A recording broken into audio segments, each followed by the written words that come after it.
Hi guys, guess what? Made a video and all for naught. It didn't work. And this is typical the experience of Hyprland.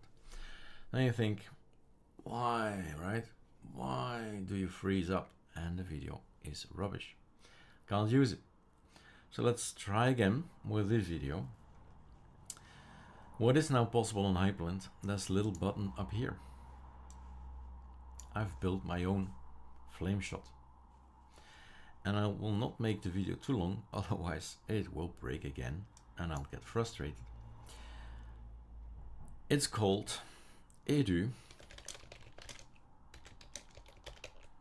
flameshot-git.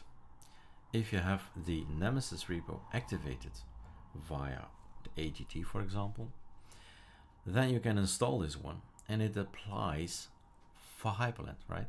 And I'll test it out later on Sway. So it's on my personal GitHub because it's actually a package build that has been changed.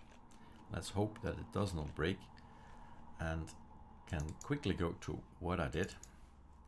Flameshot package build on the internet. I found a line that says maybe you should add this. Did that, added some conflicts to it, build it, and it works. So that's something you have to do, or you can do in Linux. Actually, it's great that we can do that.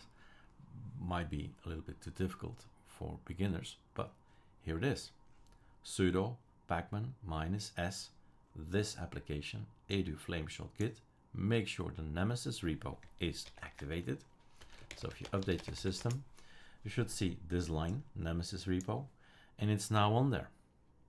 We could actually test it. -s edu flop from flameshot, right? You got it. Let's hope the video worked. Cheers.